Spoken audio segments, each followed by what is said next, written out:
మానవుని సంపద. ఒక వ్యాపారవేత్త ఎలాగైనా ధనం సంపాదించాలని చాలా కష్టపడి సుమారు 1000 కోట్ల రూపాయలు సంపాదించాడు.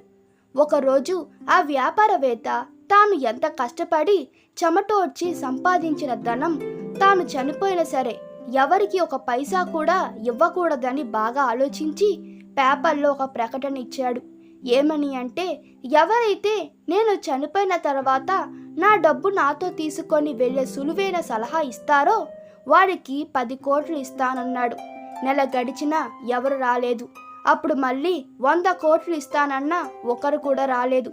దానితో చాలా బెంగతో చిక్కి సగం అయిపోయి ఉండగా ఒకరోజు ఒక జ్ఞాని వచ్చి, నేను మీ డబ్బు మీకు చనిపోయిన తర్వాత కూడా మీకు ఉపయోగపడే సులువైన సలహా చెబుతాను అని అన్నాడు. అప్పుడు ఆ వ్యాపారవేత్త ఎలా అని ప్రశ్నించాడు.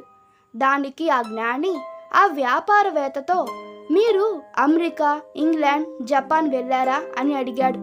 దానికి ఆ వ్యాపారవేత్త వెళ్ళాను అని చెప్పగా, అమెరికాలో మీరు మీ రూపాయలను ఎలా ఖర్చు చేశారు అని జ్ఞాని అడిగాడు.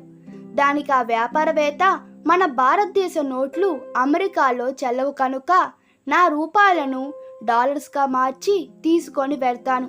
అదే ఇంగ్లాండ్ అయితే పౌండ్స్గా, జపాన్ అయితే యానమ్స్గా, ఇలా ఏ దేశం వెళితే ఆ దేశ కరెన్సీ కింద నా రూపాయలను మార్చి తీసుకొని వెళ్తాను అన్నాడు.